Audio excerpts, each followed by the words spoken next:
Hi అందరూ ఎలా ఉన్నారు? ఈరోజు మనం గీ మైసూర్ పాక్ చేసుకుందాం. దీనికి కావలసిన పదార్థాలు: పంచదార 1 కప్పు,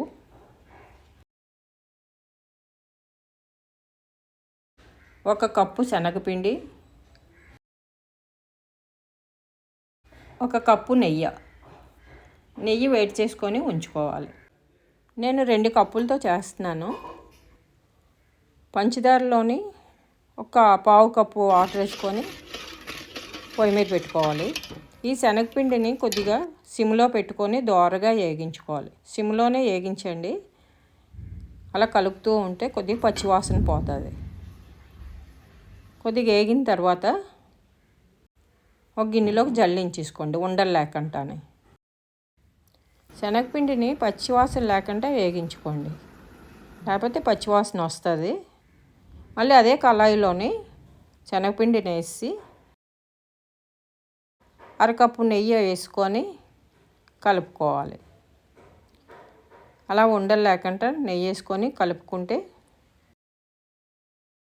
ఇది ఇలా ఉడుకుతుండగా పక్కన పాకం ఇంకో స్టవ్ మీద పెట్టుకున్న పాకాన్ని కూడా చూసుకుంటూ ఉండాలి. అది తీగపాకం వచ్చిందాక పంచదారని కరిగించుకోండి. స్టవ్ సిమ్లో పెట్టుకొని చేసుకోండి.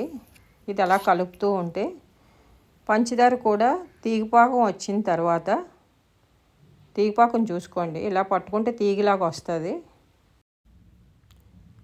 పాకాన్ని ఇందులో వేసేసుకోవాలి, ఈ శనగపిండి దాంట్లో. అలా వేస్తూ కలుపుతూ ఉండాలి.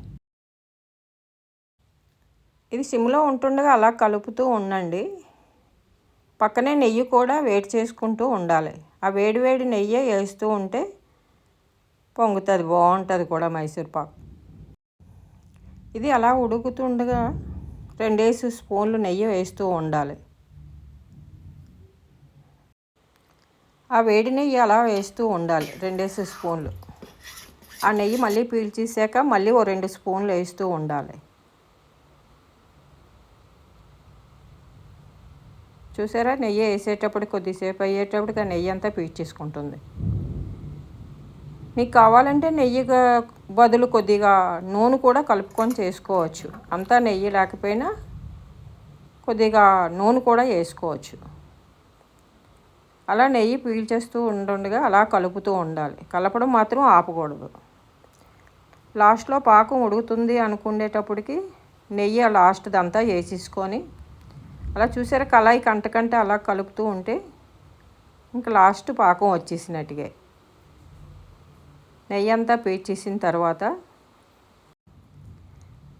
ఈ లోపల ఒక గిన్నెకి నెయ్యి రాసుకొని రెడీ చేసుకోవాలి. ఇది ఇలా ఉడుకుతుండగానే వేడిది అలా గిన్నెలోని వేసేయాలి. ఆ వేడిది గిన్నెలో వేసేసుకొని కొద్ది జాగ్రత్తగా చూసుకోండి. అలా కొద్ది కలిపితే కొద్ది వేడి మీదే కొద్దిగా ముక్కలు చేసుకోండి. మరీ చల్లారిన దాకా ఉంచుకుని కంట ఆ వేడి మీదే చిన్న ముక్కలుగా కట్ చేసుకొని మనకు నచ్చిన షేపుల్లో. ఇది స్మూత్గా ఉంటుంది, నోట్లో పెడితే కరిగిపోయినట్టుగా ఉంటుంది. గీ మైసూర్ పాక్ రెడీ. ఈ రక్షాబంధన్ కోసం ఇంట్లోనే ఈజీగా సింపుల్గా చేసుకోవచ్చు. మీకు ఏదైనా డౌట్ ఉంటే కామెంట్ చేయండి.